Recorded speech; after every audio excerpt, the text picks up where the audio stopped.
आरोप प्रत्यारोप सुरू आहेत. मात्र मुख्यमंत्र्यांच्या भूमिकेचं विरोधकांनी कौतुक केलेलं आहे.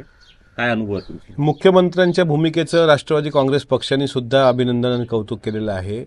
कारण आदरणीय अजितदादांनी मागे जी आमदारांची बैठक घेतली होती त्या बैठकीत सुद्धा की आता ओएसडी पीएस यांच्यावर कडक लक्ष सरकारचं राहणार इथून पुढं. त्यामुळं सर्व मंत्र्यांना संबंधित मंत्र्यांना सूचना तशा दिल्या होत्या आणि हा जो निर्णय घेतला हा निर्णयाचं प्रत्येकाने स्वागतच केलं पाहिजे. कारण मंत्रालयामध्ये ज्या पद्धतीचा सुळसुळाट दिसतो किंवा दिसत होता आता दिसणार नाही अशी मला अपेक्षा आहे की एखाद्या मंत्र्यांचा ओएसडी किंवा पीएस त्याच्या हाताखाली 10 पीए आणि त्या पीएंची आवाजवी मागणी याचे आम्हाला कळू अनुभव आहेत आणि जे अनुभव आले ते आम्ही आमच्या नेत्यांकडे मांडले आणि त्यांनी त्यावर कारवाई पण केली.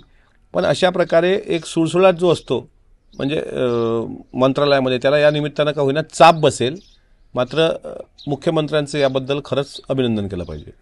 तुमचा अनुभव नेमका कोणाच्या संदर्भात आला होता? काय माझा अनुभव होता शेतरस्त्याच्या संदर्भामध्ये. महाविकास आघाडीच्या काळामध्ये शेतरस्त्याच्या कामासाठी मी संबंधित मंत्र्यांच्या एका पीए माझ्या संपर्कात आले आणि त्यांनी इतके किलोमीटर करता इतके जर तुम्ही दिले तर कदाचित ती कामं लवकर होतील. कारण माझ्या जिल्ह्यातल्या एका व्यक्तीने थोडी आर्थिक देवाणघेवाण करून काही कामं मंजूर करून आणली होती जो व्यक्ती पदावर पण नव्हता. मी त्यांना म्हटलं मी आमदार असून पण कामं होत नाही तर संबंधित व्यक्ती कुठल्या पदावर नसताना कामं कशी होतात. तर नंतर मग काही दिवसानंतर शोध घेतला तर असं लक्षात आलं की आर्थिक व्यवहार झाल्याशिवाय ही कामं मंजूर होत नाहीत. तर आता 5 लाख रुपये देऊन 50 लाखाची कामं मंजूर केल्यानंतर त्या कामाची क्वालिटी काय राहणार तो विषय मी दादांच्या पण कानावर टाकला होता आणि त्यावेळेस दादांनी सांगितलं की ही कामं आता अजिबात अशा पद्धतीने करायची नाही. जर असं कोणी आढळलं तर त्याच्या बाबतीत मला सांगायचं मी ती कडक कारवाई करेल. त्यामुळे मला तो अनुभव आला. पण नंतर मग मी परत हे जिथं आर्थिक व्यवहार करून कामं होत असतील त्यापेक्षा ते व्यवहार न केलेले बरे. तुम्हाला किती पैसे मागण्यात आले? मला मागितलेले 5 लाख रुपये. 5 लाख रुपये द्या आणि 1-2 कोटीची कामं घ्या. पण ते म्हटलं नाही माझ्याकडे तेवढी कॅश नाही आहे सध्या त्याच्यामुळे एवढे कामं मला नकोत. पण आणि अशा प्रकारे 2-4 डिपार्टमेंट असे होते की जिथे पैशाशिवाय काम होत नव्हतं. मंत्र्यांनी मागितलेले नाहीत.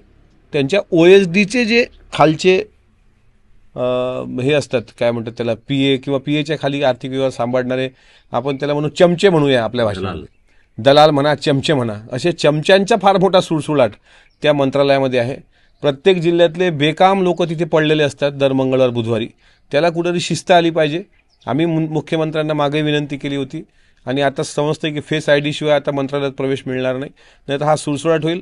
साहेब एक प्रकरण तर असं आहे तुमच्या चॅनलवर सांगतो की 1-2 व्यक्ती असे आढळतात जे ट्रायडंटला 1 लाख रुपये रोजाच्या सूटमध्ये थांबतात.